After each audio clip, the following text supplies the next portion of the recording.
And now we can move on to the National Orange Show Speedway 76th Anniversary Edition here on I Love San Bernardino. So could you please all introduce yourselves? Sure, I'm Tyler Gallup. I drive a street stock race car at the Orange Show Speedway.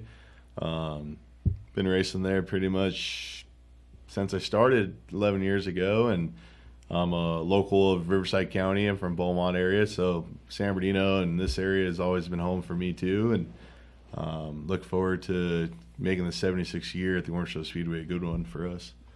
Absolutely. Ryan Daniel, driver of the 117 Street Stock. We're actually lucky enough to be sponsored by Bobo's Pizza, which is local here in San Bernardino. So go out and support them, definitely. RD Racing. I've been around the Orange Show my whole entire life. My dad has raced there since before I was born, so I grew up in the stands, played in hide and seek. I basically grew up at that track, so it means a lot to me, and we want to keep it going, and definitely looking forward to more interaction with the community. So this is going to be good for us all. Did Tim or his wife, did they both go to the Orange Show and watch you? Because I seen video and everything online on Bobo's. Tim was there multiple times, and his wife came out, and then Jacob got to come up and watch the race, and they had a pretty good time, it seemed like. Well, so. that's awesome. They're a good sponsor of I Love San Bernardino, and we appreciate them. They're located on 40th Street. They got good pizza, but to be honest, I love the calzones. Those are awesome, and they have an antipasto salad that is to die for, team. So make sure you. I've had the salad myself. It was pretty good. Yeah, sir. Okay, I'm Don Harkey. I've been around the racetrack for 60 years. This is my 60th consecutive season. I started going there as a 6-year-old. My dad started going there back in '55 as a spectator, and then when we finally got old enough as kids, he started taking us along. I drew cartoons for the programs there when I was 15. I started lettering race cars when I was 13. I started racing down there when I was 16. I've been an official. I lettered billboards at the track. I've done some history presentations about the track at the different local historical societies. I wrote some articles for The Sun back in 2005 about the history of the track, and I tried to keep the history part of it alive through an archive that I built so that if anybody has questions about what happened, when, where, how, and with who, I can go through there and try to find the answers for them.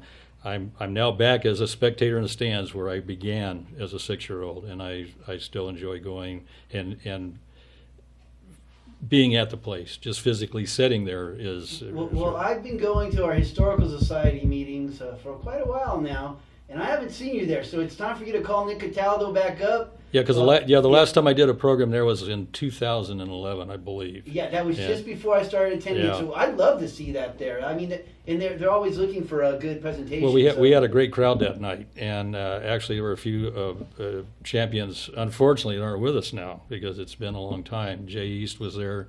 He was actually the first Orange Show champion. The Orange Show has a kind of a history of, they were part of a circuit up until 1964. So there never was a track champion, but Jay East was one of the first champions. He was a super modified champion that year. He was there that night. Jay Dotson was there. It was really a cool thing. Jerry Burhoff, we just lost here a year or two ago, who was the flagman there forever. It really did. It turned out really well, and I got to see people I hadn't seen for years at it. So yeah, it was really cool. Yeah, we ought to try to do another one to get the community, get it back out there in front of them again. All right, and I'm Robert Snyder. I'm the track promoter at Orange Show Speedway. Without all these guys that bring their race cars, we don't have a show because my job's easy. I just open the gate. These guys are the ones that put on the show. Ryan, Tyler, all the drivers at Orange Show Speedway, the whole nation at that track. They make that track possible to keep going, and all the fans that come out and watch it. We're trying to get the word out to let everyone know, hey, this track is alive, it's running, it's fast, and we're 76 years, and we have many years to go from here all the way forward. The first thing I'd like to start with is the history of the football field at the National Orange Show. Yeah, actually, the stadium was built in the late 30s, and it was dedicated in 41. And it was originally a football stadium. It wasn't a racetrack. San Bernardino Valley College played their home games there for years. San Bernardino High School played games there. I was at San G. I graduated in '75. We had some games there back in the day.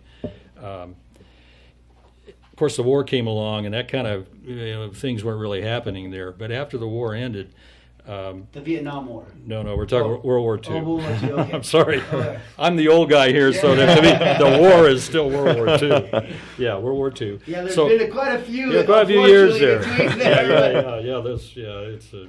Yeah. I wasn't sure how fast Yeah, you were jumping it into decades. it or- escapes you. Yeah, it does. Yeah. After World War II. Okay. Okay, midget racing was real big, and at that time, they were racing 6 days a week and twice on Sundays. And I mean, they were racing from Bakersfield in the north down to San Diego Balboa in the south, and at Saugus, the Rose Bowl. I mean, they raced everywhere. The midgets did. So it was decided in 1947 to put a quarter-mile racetrack in there. There was an existing, like a 440 running track there where they had track events, but they ended up putting a track in there. The first race was on May the 1st of 1947. I missed that race by about 10 years. I wasn't born until May of '57, so I didn't get to see the first one.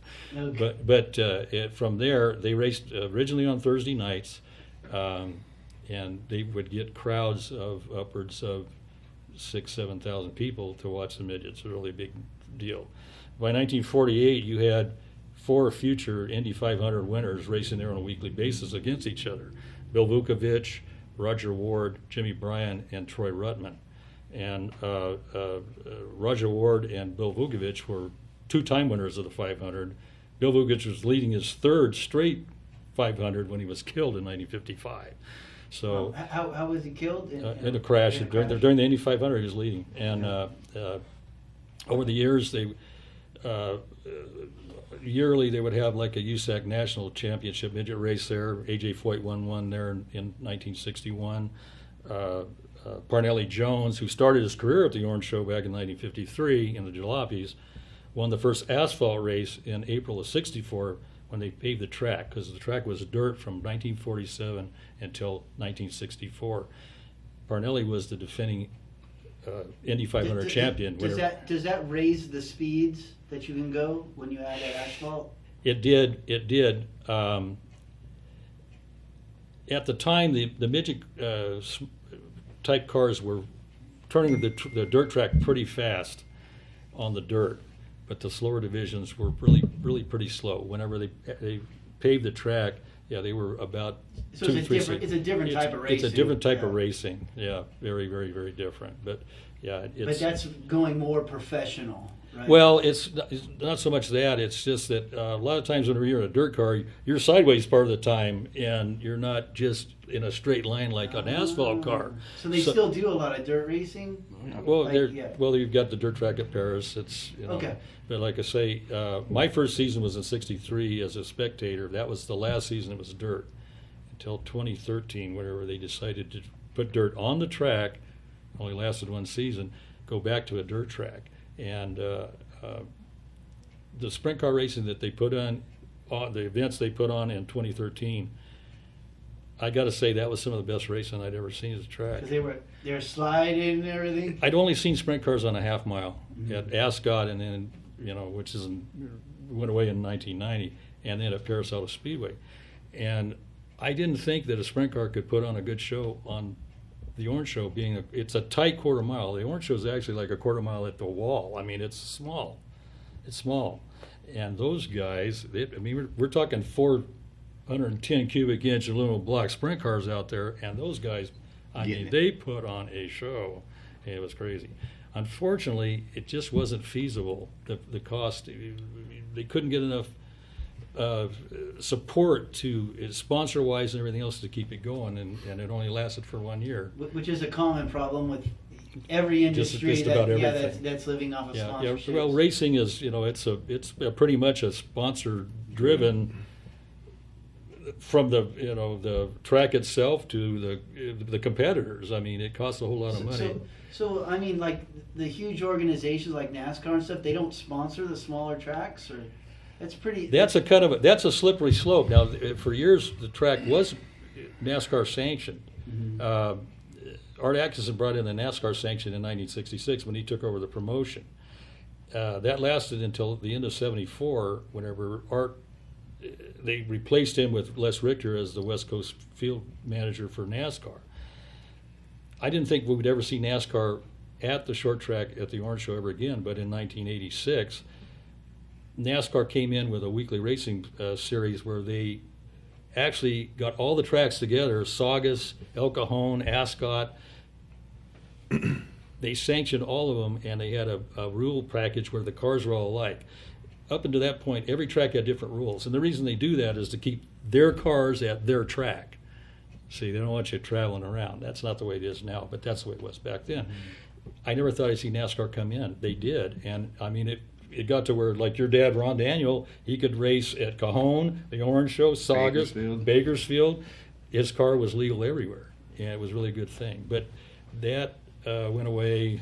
I was trying to think of what year NASCAR finally got out of it. Was probably about 1998, I want to say, whenever Linda Steinbeck decided to sell off her contract to the next guy that came in. So it seems to me like, I guess there's different types of racing, but like the minor leagues should embrace it. You would like, think so. Yeah. Like Yet NASCAR will show televised races on Saturday night, where people will actually stay home and watch a race on TV instead of going to their local short track. Mm-hmm. So it's kind of like they're not helping it along, kind of. Well, I mean, do it on your own.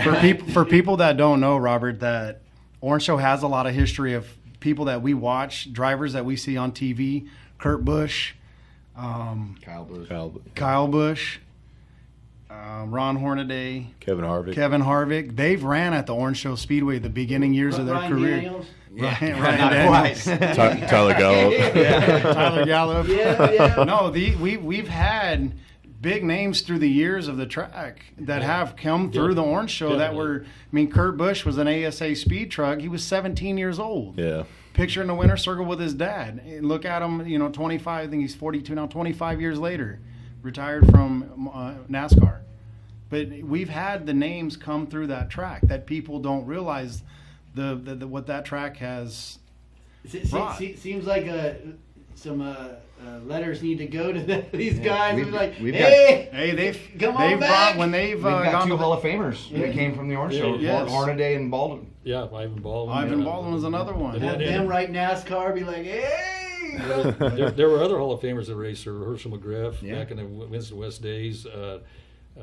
They're trying to get Ray Elder, who was a champion, Winston West champion, won at Riverside against Petty and Allison and all the big racers, and they raced there, over the years. And like Robert said, there's been many that came through there on their way up. Well, Don, you could talk more about this, but I remember when I was a kid, Richard Petty, Dale Earnhardt, and a lot of those guys, they'd come race on Saturday night. They did. And then they'd take their show cars and go run Riverside on Sunday. The weekend of the June race that they had every year at Riverside, there would always be some of the NASCAR Cup guys would come down and race locally. They drive some of the regulars' cars. Bobby Allison came 2 years in 70 and 71. Got into a strange car. Never seen the track before that first year in 70. And finished third in the main event in a strange car. He came back the next year in 71, set fast time in a strange car, and again finished third in the main event against all the locals, Ivan Baldwin and the Beckers and Gene Reneker and the fast guys. Yeah. So that showed the talent that Bobby Allison had. I mean, he could set up a car in a strange place in a strange car and go out there and make it work. So, Tyler. Yes, sir. Tell us what it takes to become a race car driver. Like, do you just did someone give you a car and at the end of the day, your equipment? It just takes money. No, That's a factual statement. No, it does take a lot of money, but it also takes a lot of hard work. And some people get into racing, generational stuff. Ryan here, he grew up in it. I'm a first generation driver myself. I grew up going to the stands, watching racing at the Orange Show as a little kid, and I fell in love with it. Never knew how to get into it. Just one day, I finally started sneaking my way in the pits. Luckily he wasn't the promoter then, so I can go ahead and say I snuck my way in the pits without paying. But I started meeting people, getting to know people, and got old enough to work my own job, make my own money, and found the right people. And started off with they have a 4-cylinder class at the Orange Show called mini stocks, and they're just old Ford Pintos basically, and Pony stocks. pony stocks. Yeah, they used to be minis, now they're ponies, but same thing. And went that route, and it's a great division to learn in because they don't cost a ton of money, and they're hard to drive. So And they're rough. Those and they're kids really are rough. Oh yeah, and it's really really competitive. They probably field the most cars of any division there for us at the Orange Show. The pony stocks is a fan favorite. Yeah. Is hands down the fan favorite, from teenagers that race to grown men to Don's age. Well, like I say, I've driven V8 cars at the Orange Show, 6-cylinder cars at the Orange Show, and 4-cylinder cars. And the hardest car that I had ever drove was a pony stock. Yeah, well, me It was too. a pony stock. I've had a 4-cylinder before. You have to put, your pedal all the way to the metal to even get it well, going. You got to keep the momentum. They're momentum cars. They're very momentum, but they're Ford Pintos. Everyone thinks, Ford Pinto, and they're fully caged. So how fast do they go? Probably 70s. Yeah. 70, Yeah. 68, 70, which is still pretty fast. I know they're screaming They're going- about 7,500 RPM. Yeah. They're going That's around. mine the whole They're going time. around that track at about 15.3, 15.4 is the fast In a guys. circle. So So how fast do you go, Ryan? I don't even remember. I think it's a 14.6 or 14.7. I'm not one of the faster guys. Normally in the top 3 at least, though. So you got into it because your father was a racer as well? Yeah, that's right. I grew up at the Orange Show. My dad, Ron Daniel, he started there in '74, I believe. And we raced there until the mid-'80s. And then mid-'80s, like Don was saying, we were able to start traveling. So when we were growing up, we didn't go on vacation. It was every Saturday night. We either went to Saugus, we went to Bakersfield. We were at a racetrack every Saturday night racing when we were growing up. You were spoiled. The family business fell to you after. No, my dad's had some health issues. He's still got his car up at the house. He was actually in my car about 3 months ago, and actually turned a faster lap than me, and he hadn't been in the car in 4 years. So it's kind of like, all right, here we go again. So I've had the opportunity to race against my dad, which is fun, and he's got I don't know how to explain it. He's got a skill that not very many people have. He can get underneath somebody, pick them up, and move them without wrecking them. He's just got finesse, and I've been on the wrong end of that stick, and he's Me too. Like I say, Ryan is my nephew, actually. Ron Daniel was my brother-in-law for years. We were married to sisters, and how I met Ron was I went over to do some lettering on his car back in 1976. That was a life-changing event because that's how I met my future wife. man, I was 40. From lettering that car that day. So I raced with Ron over the years, and Ron had a natural ability. Some people have that. They say maybe it's in your inner ear or something, and you have balance, and they know how to. It's a natural thing. I never had that. So He will work on the car 7 days a week. He'll get off work and go work another 12 hours on the car every single day of the week. he is very dedicated. He is very dedicated. My father had a story, God rest his soul, and then my uncle too, God rest his soul too. But they went there. I think it was for that minis, and they brought a car off the street that they had. I think it was a Thunderbird or something? I don't know. They had a car, whatever it was, and they pulled out all the the glass and everything, right there in the parking area, and just jumped in, put a 22 on the side, on each side, and then jumped right into the race, and ended up, running in the race, but then getting scolded very badly because you weren't supposed to just do that like that. With the reason I ask this is were the rules more lax back in the day, like in the 70s? They used to run in their Levi's and T-shirts. Yeah, I did. My first driving suit was a T-shirt, a pair of white Levi's, a pair of Wallabies, and a nylon blue windbreaker with my name embroidered. The other part on of the it. story is that they were drinking the whole time. And smoking cigarettes. Yeah. Well, that's where Robert comes in. He's been doing a real good job of working the rule packages for us here. So there is possibly some truth to that story that Oh, I yeah. probably can never confirm. It's but- probably true. Yeah. All I know is that my mama wasn't happy that the car had a 22 or my aunt or something on the side of it after they were done. Also, I remember the demolition derby there, and what are the cars with the small wheels and then the big tires in back and they just go straight down the track. What do they call Those it? are drag cars. I don't think we ever had those. Yeah. Yeah, we don't do drag racing. Yeah, I thought I did. I thought I remember that. Maybe it was a different one. They did bring out something like that years and years ago, like a jet car, and they came out and just basically Melted another car down. down like a Yeah, stack that was- of cars in the That was infield. that pick apart. Knowing my luck, we would melt the scoreboard. Yeah. Something you didn't intend to do. Yeah. So does it take any?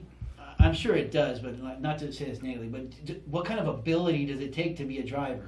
Well, I mean, it takes a lot of patience. That's probably the number one thing that people run out of at the Orange Show. I've definitely been probably the number one guy to run out of patience before. There's a lot of But, different temperaments there. You gotta. Yeah. It's a love-hate relationship. The racing community is a family. When you go there and you haven't seen people for a while, you're giving everybody a hug. And you could be hugging each other right now, but as soon as you put that helmet on, it's game on. Competition. It is. Well, it's game on. And if it's you go home away from home. You want to fight with your siblings at home all the time Yeah, too. It's funny, it's funny for me because they all give me a hard time or screaming and yelling at poor screaming, Robert. yelling, whatever. I have people ask, what is it like to run a track? This is my third season doing it. Line up, if we have 70 cars, I've got 70 different personalities in each driver in each car. Plus they're crew people. They're crew members. So putting all that together in one box, and I'm in the middle of it trying to keep them all Negotiate. calm and, hey, separate for a while. And sometimes they get connected on the track. They wreck each other, even if it's an accident. They're pitted next to each other, and it's like, okay, we Always. got to watch those. It's for some reason they're like a magnet. Yeah. They pit next to each other. Tyler and I they're- have been in that situation, and we're good buddies. We're beer drinking buddies afterwards, and we were getting in each other's face and arguing and drinking beer the afterwards. rule, like the rule pack, like Ryan was talking about rule packages. For anyone that's looking into getting into this, go to orangeshowspeedway.org, go down to our rule package. You know, all the divisions are listed there. I mean, we have a sport compact class, front wheel drive, 4-cylinder, bare minimum. You could probably build a car for $500 and go race. It's on April 22nd, it's our next race. What if you're a lady and you want to race? Absolutely, Same we got thing. plenty of ladies out there. We Yeah. got- I want more Do you, women. When you fight with them, do you get a slap across the face? No, or- I don't. I can. There was a female driver there. Her name was Tony McRae. Very, very competitive, and it just turns into a yelling match. And you know, her and I had gotten into it before, but she's a great family friend. You know, I've known her dad, Rick McRae, another guy that made it to NASCAR, started the Orange Show. Very, very competitive, and it doesn't matter you're male, female. Once that helmet gets bolted on, we're race car drivers. It doesn't matter. I can speak. My ex-wife was a race car driver at the Orange Show Speedway. She drove a street stock, and she raced with the guys. What was her name?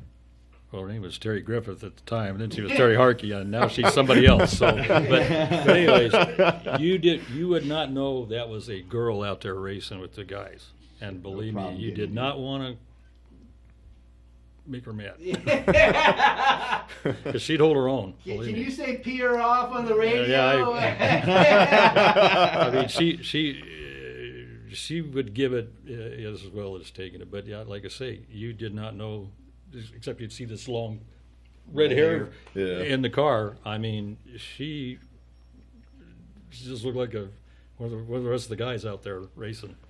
Well, that's actually awesome, and you can tell there is family associated with what you're doing because you guys ended up marrying and all this stuff. Lots of So, racers, yeah, lots of racers' families. That's Yeah. it. Yeah, Because that's where you meet a lot of girls there, and you know, there's just you're with these people and you meet them on the track, off the track, you're on them, you're around them. They just become friends, and you know, and they're into the same things you are, and it's really easy to meet people at the racetrack because we are such a tight-knitted community. It is. It is like a family. brother. Yeah. It's a big family out there. It's a big family, just different. Like I said, a family reunion with all different personalities Yeah. every Saturday night when we race. But it's a great time because they joke, they laugh, they race, they have fun. We Someone's just gonna raced win. we just raced in Lake Havasu City, Arizona, and there was probably 8-10 California drivers out there. It doesn't matter where you go on the West Coast. If your home track's not racing, you go to another track, you're going to see other racers. It doesn't matter where you're at on the West Coast. How do your families feel about racing? Mine's got a love-hate with it. I think that's across the board because they take so much of our time. In money as well. Oh yeah, they love when you're winning, but they don't really like all the work that goes into winning. And I haven't won in almost 3 years, so I'm on the chopping block right now with my wife. So. These Can you win money? You do win a little bit of money. I'll say. It's not a winning situation, but you do win. Yeah, money. I'd say since Snyder took over, the payouts have gone up a little bit, which is nice because, just like everything else in the economy, I mean, things just keep going up, and up. Tires, fuel. Our number one cost, other than like engines, and hopefully you don't have engine problems and they last, but just to go run the season, our number one cost is tires. And how long does a tire last? So we have put a tire rule in this year, which is huge, which should help save money. And we also at the Orange Show run a different tire than most other tracks. We run American Racers, and they are a little more affordable. But even those have gone up $300-400 in the last 5 years compared to what they originally were. So there's no getting 4 tires for $99. No, it's set of tires here.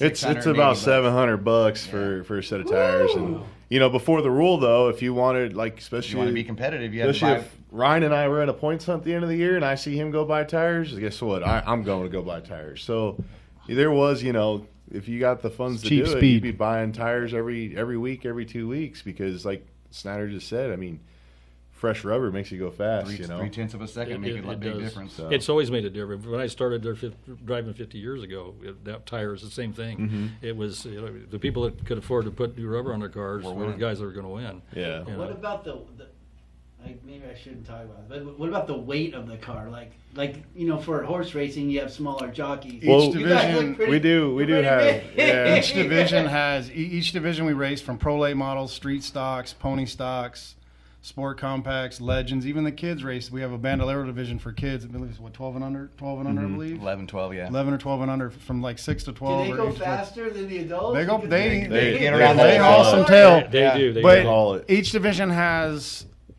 a package for street stocks, pro lates. Like you'll never see a street stock division and pro late models on the track at the same time in a main event. It's two separate divisions, to where the weight rule, their motor rule, suspension, chassis. Yeah. Is there like a set weight that every Yeah, car so has? like our division, the street stock guys, like our minimum weight is 3,200, right? Okay. And obviously Ryan and I are some big guys, but we build these cars as light as you can make them. So we'll scale these cars and everything when we do all the setup on it and get everything dialed in, right? You have to put your own personal weight.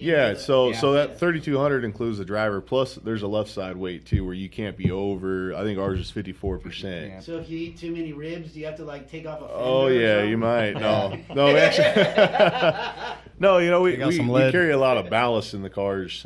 We strategically place that ballast to create left side or right side cross weight, and you strategically strategically place the weight to make the car handle as you're getting into the turn, so it rotates. So there isn't really any unfair advantages across the field as far as weight goes. I mean, there might be a car that's heavy, but 9 times out of 10, that's usually because the car came from the dirt world or something. Or it's a new car somebody got and they haven't gone apart, tearing it down and putting it on a diet and stuff like that. But at the end of the day, nobody's going to go out there way lighter than anybody else. Tyler and Ryan, what year is your guys' Camaros? Mine's a 74. Mine's a 79. So those are the type of cars for street stocks that we're talking about, the Camaros that we race. So there's no Teslas out there? Not yet. No. Yeah, we don't. I don't know if I could do anything. I'm not good with the EV stuff yet. Is that the future, or do you think there always will be a place for? There will always be a place, but there is markets right now. They're doing the EF1. They're doing formula racing with e-cars, and it just won't be the same if you don't get the same smell and the sound. I believe there will be electric vehicle racing, but I don't think it's going to take over. We're all going to have the world. Yeah. Well, here's kind of a weird thing with me. 50 years ago, I couldn't have imagined that in 23, they'd still be racing cars with 4 rubber tires, a motor with a carburetor on it. They'll be gas. flying by now. I figured they'd be like Jetson cars. No kidding. Yeah. I mean, that was 50 years in the future, you know, and they still smell the same. They still sound the same. They still look pretty much the And same. they still wreck the They same. still wreck the same. I mean, you know, so They don't cost the same. yeah, this is true. But back when I started, $100 seemed like a lot of money. You know Yeah, what I very mean? true. So it's all kind of that part of it's probably relative, but I would have never imagined that it would still be like that. So who knows? 50 years from now, it still may be just like it is. I mean, you know? So does that mean the fuel is the same? Like, what type of fuel do you use for the cars? Like, Well, some- you go pull up the Chevron? Or, No. They run racing No. gas. Yeah, it's racing fuel. 110 octane. Okay, and that makes, is that a better fuel? Like, what It's makes better, it better? better combustions. The lower octane fuels don't get good combustion within the chamber. I don't know if you've ever put different fuels and that it makes like a pinging noise. Yeah. It's just Like we use the gas from Mexico. Yeah. yeah, exactly. Just the higher octane just makes it burn cleaner. Their diesel's good. Yeah. See, back when I started racing, they hadn't really come out with the racing gas at the local level. We would go to Tri-City Airport and buy a 55-gallon drum of avgas Hey, because it had. some of us still do. You guys still doing it? I mean, like I say, that's what we would run, and you know, we would buy in together and go over there and get a 55-gallon. New rule for next year. I can't make it work. I tried. Avgas is tough. It's cheap. It's a lot cheaper than race fuel, though. See, they like all these guys. Some of them have sponsors, some of them don't. They race out of their pocket or whatever they can do to get to the racing. And my family and I we run the track. We have our goal for 3 years and all of our time there is to keep it as affordable to these guys to race. It doesn't matter if you're a big budget team or a small budget team, to make it affordable as possible to race, and they get a little bit of money back at the end of the night. Each division gets something back. I mean, they're not making millions of dollars doing this. They're, a little bit something back to them at the end of the night, every race, and even a points fund for the championship winners and the top 3. They get something back at the banquet too. And you've done the same thing for the fans. The beers went from $11 a beer down to $3 or $4 for a tall can. A beer is actually affordable. I think. Yeah, I think it's like reasonable. seven or $8 for 2 years beer. ago, it was Yeah. $12 for a tall can. So he's gotten the price down for the food and the entertainment for the fans. as It's cheap entertainment for a family of 4, and I can relate to this because I took family of 4 to the movies. Cost me more to go to the movies than it did Orange Show Speedway. I mean, it's $15 for an adult, $10 for kids, seniors, and military, $5 parking. You get in for less than $100 with beer, food. We have barbecue, we have Mexican food, we have Bobo's Pizza there now. Working on some more, and we not only just do the circle track, we also do drift events too. So what days are these races taking place? Our next race is April 22nd. It's the fair night, so you spend a day at the fair, a night at the races. Races will start at 6 o'clock. I believe the fare to get in the fair this year is $5, and you come in the races for free and watch them all night. I attend the Orange Show every single year. It's right around my birthday, the 23rd. So I'm the 26th. yeah, it's my birthday. My It's boss our is trying to birthday get me to week. work the 26th. Weekend, buddy. I'm making excuses. But yeah, we run all the way from, we just had our opening night a week ago, March 4th. We run all the way up to November 11th. So April 22nd is the next time. Yes, and then And how do you buy tickets? you can go online, orangeshowspeedway.org. You go online on our link for online ticket sales, or you can buy at the gate. Ticket, okay. And what time usually? Gates open 4 p.m. Racing typically starts at 6. In the summertime, gates open about 5, and racing will start at 7. I kick it back an hour because of the heat, and it's hot. So we try to move the day back in the summertime, which would only be 1 or 2 races this year, probably August. That's it. So right now we're working to get everybody there on April 22nd. Yeah. Which is a Saturday. Saturday night racing. And go there and try some Bobo's Pizza. Let's end on a high note here. How fast have you gone? What's the fastest you've ever rolled your vehicle? Well, I don't know speed-wise, unless somebody's got a calculator, but the fastest I've gone so far in my car around that track is a 1444, which I'd say is probably averaging, like, what you'd say, close to 120 or so. I don't know. I've never done the math either. I don't know. You got to think about it. You're going around a football field at probably 80 miles an hour, at 85 miles an hour. It's hauling butt. They average about, the fast cars probably average around 80, 85. But it's such a small, the track is so small, not small, but it's a lot faster than you think. It's a quarter-mile egg-shaped track. Yeah. So, 80, when you're going out a straightaway, where you're on it like for about, maybe 2-3 seconds, then you're off it through the corner. You know what, though? So you have to slow down for the corner? Oh, yeah. But when it comes to the speed aspect of it, I always bring this up to people who don't really understand racing, and they always want to be like, well, how fast do you go? Because they'll see the NASCAR guys at Fontana go 200 miles an hour in the corner, right? Guilty. Okay, get it. However, and I'm not taking anything away. Those are obviously some very talented drivers. They're professional. Watch them go down the straightaway with a hand off the wheel, grabbing something to drink, At the Orange Show, we're not doing. We can't even talk. We got buttons on our steering wheel. It's hard to even get a word in. Things are happening now so fast. So the speed aspect of it, in a way, is even faster. Obviously, a mile an hour, way slower, but things happen so much quicker. And you have to respond so much faster. You're bumping and grinding. If you're driving down the freeway like at 90, you think you can do this? Oh, yeah. No. Don't try this. It takes training, It's and special vehicles, special fuel, special tires. Safety equipment. Yeah. Lots of safety equipment. Lots of safety equipment. So, you guys feel safe in your own cars, right? Yes. Absolutely. Yeah.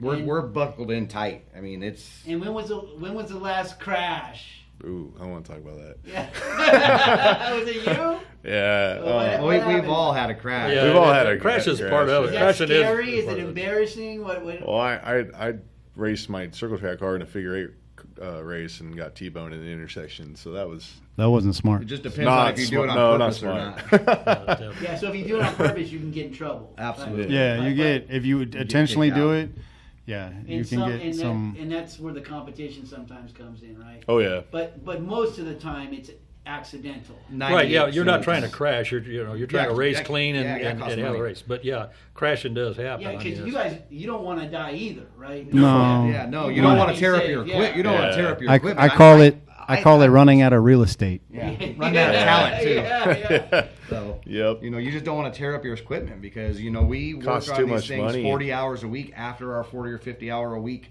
work week, and we're working on our cars another 30, 40 hours a week. You don't want to tear your stuff up because you have to fix it. Mm-hmm. So not only monetarily, but physically working on the car. So I want to end this with we have 3 minutes left. Please tell everyone how to get a hold of your tickets, find out more information. OrangeShowSpeedway.org is our website. Our ticket links on there to every race, our schedules for the whole season, even our drift events, our circle track nights. Our next upcoming race is April 22nd. On Saturday night, it's the fair night. Like I said, I believe it's $5 to get in the fair. Spend a day at the fair, a night at the races. Come see these guys. We open up the pits at the end of the night, so all these kids and moms and dads can come up close to the cars, meet these guys. Come meet Tyler and Ryan because they are a trip to talk to, but they are funny. Because if I'm available and around, I always try to talk to the fans as much as I can. But I am a very busy person between my girlfriend, my kids, my whole family that runs this track. Do you have an email address on the website, Robert? I do. So all the event people that Robert spoke about in the beginning that do all this stuff with the kids, send them an email. Let's maybe do a group night. Robert will work with you. Let's bring some of these charities and some of these kids organizations. Let's do something. We'll section them off a spot in the fans. Maybe we'll do a price where you get a San Bernadino night. I have a San Bernadino night coming up September 9th. One of our races in September. So get me a flyer, make a flyer For sure. up, and then I'll continuously, I can share it, and you can share it as well. Yeah. So you have a social media team? Yes, I do. Okay, so you want them to get in contact with me and start sending me those flyers every single time you make a new one. Gotcha. And I'll just keep posting them like I do for other organizations, and we'll see. People just this is a different. Was very popular back in the old days. It needs a resurgence, and I think it's possible as long as we show people how much fun it can be. So. Absolutely. Right. Agreed. I gotta thank the tracks. Myself and the track has to thank our sponsors: Toyota of Redlands, Bergeson's Heating and Air, M&W Record Repair Service, Vaughn's Transmissions, BMS Racing Engines, Pinnacle Peak Steakhouse, Vustons Diagnostics, Sticker Demon, Yamaha Golf Carts of California, Pomona Collision Center, Lauren Palmer, Realtor, 24-Hour Express Services. All these guys keep all these businesses and companies and sponsors, partners, keep this track going. And Without we their also support, yeah. we don't have anywhere to race. And they also volunteer on Saturday nights. I see a lot of those organizations volunteering, helping the track run on a nightly basis. And I want to thank the historian and Ryan Daniels for bringing you all on here. I appreciate you setting that up. 76 years of the National Orange Show Speedway. And we are out of here.